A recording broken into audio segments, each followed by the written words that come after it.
It's steeped really on very basic technique. So any style of karate has basically as its syllabus or structure, these things are called kata. Okay, kata are like choreographed sequence of movements. It's how karate used to be passed down. So when you came to a dojo, the teacher didn't start by saying, okay, hands on your hip, then hand turns over. The teacher just stepped out into various movements in the kata, and you just duplicated that. That's how it was transmitted, okay, through the exercise of the kata. So ten no kata is a very basic exercise, but in that spirit, it offers something still to everybody. So a beginning person can practice ten no kata and derive how do I articulate stepping and punching correctly, important like that. Senior people can do ten no kata and feel like, well, how do I now do more sophisticated things? Like how do I get my hip to snap forward and back? So there's something for everybody. And Funakashi Sensei, I think every teacher, every kata is sort of imbued with the spirit of the creator. And Funakashi was sort of the individual that made karate accessible to everybody. Like prior to that, it was more a certain group of people practicing karate. But his idea was that everybody should participate in this exercise. So you didn't have to be warrior class, or you didn't have to be a hardcore aficionado. You could be, anybody could do it and develop themselves. Okay, so it's a time of peace now, and everybody can participate and garner some benefit. The other thing about the Funakashi's kata is that even in its nature, it takes up a very small, minimal amount of space. So you don't have to have a large area, and you can do it anywhere.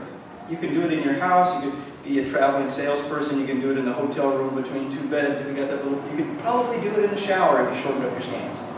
You follow what I'm saying? Yes. So I think that is also in the spirit of Funakashi Sensei, in that anybody can do it, you can do it anywhere. So its accessibility is right there. And no matter your level, everybody can get something from it. Okay? So we're going to go back and we're going to work the very first one, the step and punch. So basically, beginning person wants to kind of bend, kind of generate this potential in your body, and then step as if, almost as if someone is pulling you from your hip. So you want to step and deliver your punch. So from the side, when you step in karate, your foot goes first, and then your body settles on top. The reason for that being is that is a very controlled movement. It's unlike how we walk. Our walk is essentially a controlled stumble, if you think about it. Because what happens is our torso goes first and our foot comes out and catches it. And you recognize that's the case when something inhibits your foot and you trip. You understand what I'm saying? Like you're walking and something catches your foot and then all of a sudden you stumble because your torso is really going ahead of your foot. Karate movement is different. Karate movement is foot goes first, then torso accompanies that.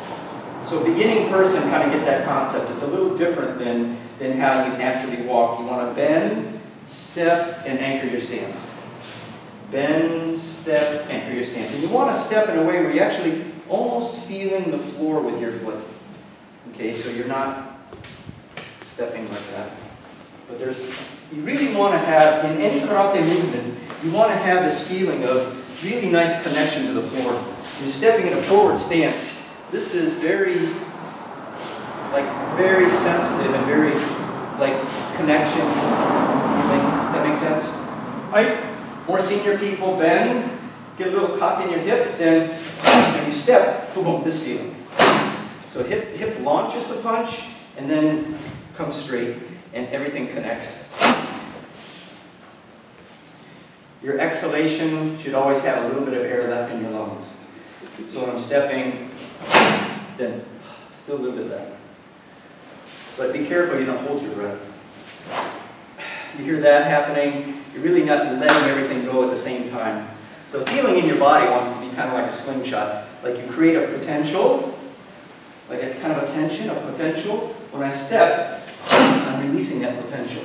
And then it's gone. And then now I'm back to just the muscular strength to hold this structure, but no undue tension. Okay? Right? When you return, pretty deliberate. I think of it kind of this is like a wave crashing on the shore. The return is like the wave coming back. It's like a totally different feeling. So when I come back, I fill the back leg, and then this is a very deliberate retraction of my energy, like back to the source again.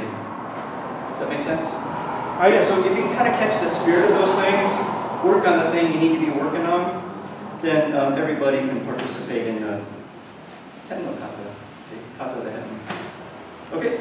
Okay, let's give it a try. Try that first movement. Okay, so the next one, the reverse punch, is just going back over that a bit. You're going to create this kind of imposed torque a little bit in your body. So as my knees bend and my body twists, I have like 3 imposed potentials I've just put in my body. I have this drop here, so I have a spring now in my legs. I have this torque, which if I relax would fall back to the front, so that I'm kind of creating that torque. And then I have this hand cock, that's my reaction, okay? So I want to kind of create that feeling in my body. And for you guys that are senior, that's one way of looking at the technique, is it's almost like you're pushing energy in your body and then releasing the energy of your body. That's a little bit different than when you just think about the articulation of the movement. Articulation of the movement is how is the movement moving through space. These inside pressures is a different way of looking at it, okay? Sometimes I'll just practice with just that feeling in mind and not worry too much about what the shape of the technique is. You understand what I'm saying? So it's almost like you're trying to discharge energy. That's kind of the concept.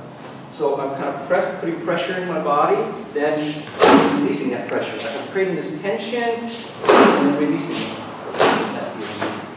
So then, slide, this foot slides, my weight transfers into the shape here like that, with this and the twist, that launches your punch. Like that. Make sense? No, So it's absolutely no different really than if you were a baseball player or a golfer. All up here is really relaxed. You're generating power from the ground, the pressure on the ground, driving it through the torque of your hip and letting it launch your baseball bat, your golf club, or in our case, your gyakutsuki.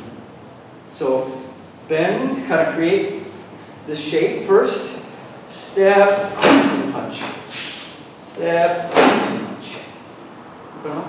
Let's give that a try easy. Reverse punch, mid-level and jodan. Yep.